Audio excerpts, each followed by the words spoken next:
శౌర్య, ఏమైందమ్మా? ఎందుకు ఏడుస్తున్నావు? వదిన నన్ను కొట్టిందన్నయ్య.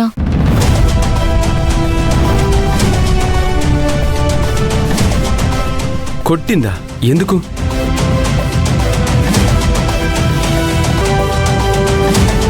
ఏ శౌర్య, ఎప్పుడు నీ గోల నీదేనా?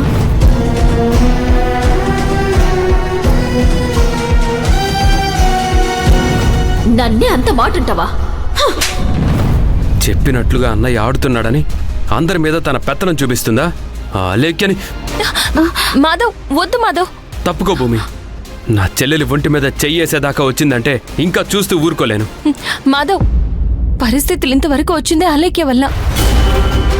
మనల్ని రెచ్చగొట్టి ఏదో ఒక విధంగా మన చేత తప్పు చేయించాలని ఆ అలేఖ్య ఇలా చేస్తుంది. తన విషయంలో మనం ఏం చేసినా ఆలోచించి చెయ్యాలి, కానీ ఆవేశపడి చేయకూడదు. అది కాదు భూమి. వయసు పిల్ల తన మీద చేయి చేసుకుంటుందా? తనకెవరిచ్చారా హక్కు? ఏడుస్తూ ఇంత దూరం వచ్చిందంటే అక్కడ పరిస్థితి ఎలా ఉందో అర్థం అవుతుంది. లేదులే భూమి, ఒక్కసారి వెళ్ళి గట్టిగా బుద్ధి చెప్తే గానీ మాట విందు. మాధవ్, వద్దని చెప్తున్నాను కదా.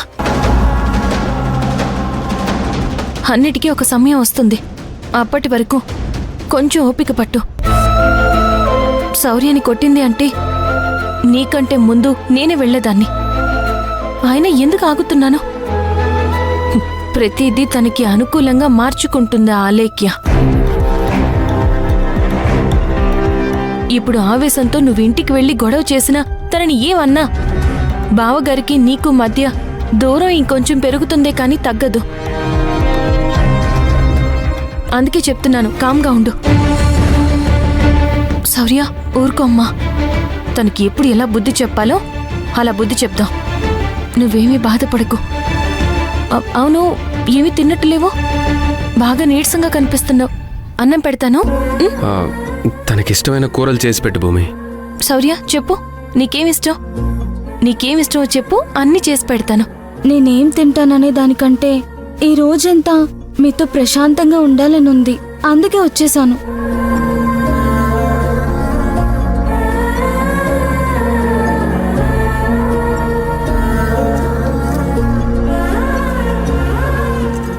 సర్లే భూమి, తనకేమిష్టమో నేను చెప్తాను. నువ్వు అలా ప్రశాంతంగా కూర్చోమ్మా.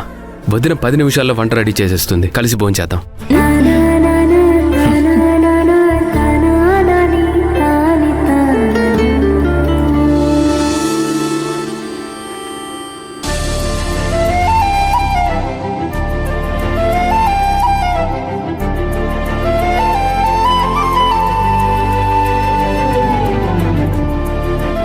ఏంటక్క, శౌర్యని పిలవలేదా? ఉంటేనే కదా బావ పిలవటానికి. అదేంటి తినకుండా ఎక్కడికెళ్ళింది? మాధవ ఇంటికి వెళ్ళింది బావా.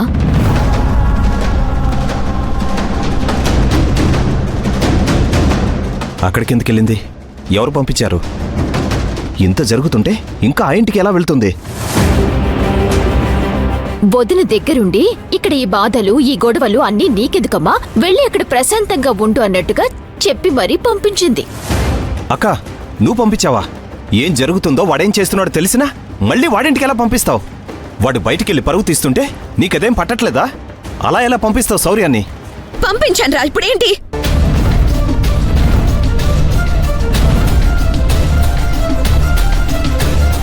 శౌర్య ఇంటికి వెళ్ళిందనగానే నీకంత కోపం వస్తుంది. మాధవ్ మీద కోపంతో మిగిలిన వాళ్ళని పట్టించుకున్నావా? నువ్వు కనీసం పలకరిస్తున్నావా? పరామర్శిస్తున్నావా?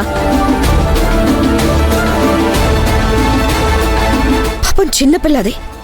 ఎలా ఉంది, తింటుందా లేదా, ఎందుకలా బాధపడుతుందని ఒక్కసారైనా ఆలోచించావా? కనీసం నిలబడి దాని వంక ఒక్కసారైనా చూసావా?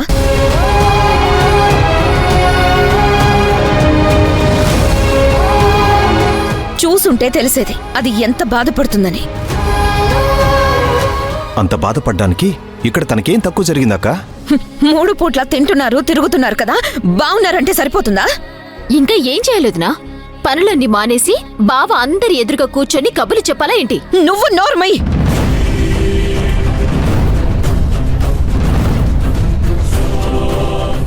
ఇంకోసారి మధ్యలో మాట్లాడేటప్పుడు వచ్చావంటే నీకు మర్యాదగా ఉండదు. ఎరా అదింటికి రాగానే ఏమ్మా తిన్నావా, బాగా చదివావా, పరీక్షలు బాగా రాసావా అని ఇలా ఏదో ఒకటి వాళ్ళతో మాట్లాడుతుంటే అది వాళ్ళకి తృప్తిగా ఉంటుంది. అది ఇంటర్న్షిప్ గురించి నీతో మాట్లాడాలని నీ చుట్టూ తిరుగుతూ ఉంటే కనీసం దాన్ని పట్టించుకున్నావా?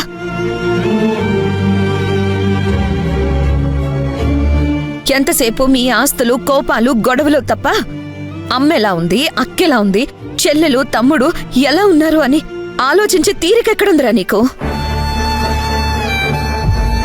ఈ గొడవలు చూసి తట్టుకోలేక ఆ పసి మనసు అల్లాడిపోతూ ఉంటే ఎలా సర్ది చెప్పాలో కూడా నాకు అర్థం కాలేదు. చివరికి అదే నోరు తెరిచి అక్క నేను చిన్నన్నయ్య దగ్గరకు వెళ్ళి ఒక్కరోజైనా ప్రశాంతంగా ఉండొస్తాను అంటే వద్దని ఎలా చెప్పమంటావు? ఎప్పుడు ప్రశాంతంగా ఉండే అన్నా ఆ విధంగా ఆవేశపడుతూ ఉంటే ఎవరు మాత్రం నీ దగ్గరికి ధైర్యంగా రాగలుగుతారు చెప్పు? ఏ విషయమైనా ఎలా చెప్పగలుగుతారు?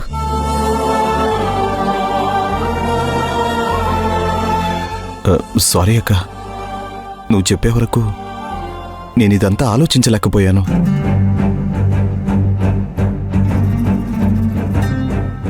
ఏదో నా గొడవలో నేనుండి శౌర్యని పట్టించుకోలేదంతే. శౌర్య అంటే నాకు ప్రేమ లేదని ఎలా అనుకున్నావక్క? అనుకునేలా నీ ప్రవర్తన ఉంది కాబట్టే అదంతగా బాధపడింది. ఎప్పుడు నీ భార్య ఏది చెప్తే అది విని తలాడిస్తూ వెళ్ళిపోవడం కాదు, సొంతంగా కూడా ఆలోచించు.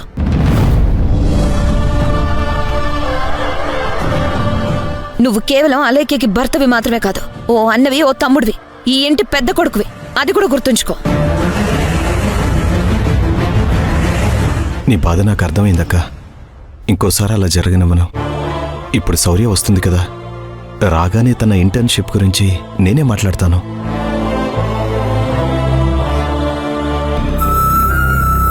అది చాలురా.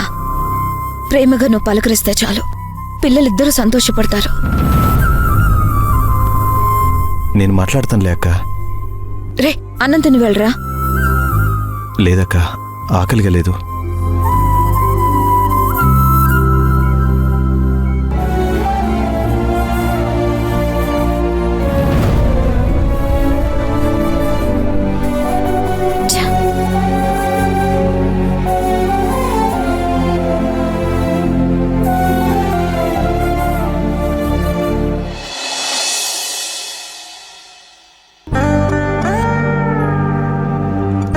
వెళ్ళొస్తాను వదినా, వెళ్ళొస్తానన్నయ్య.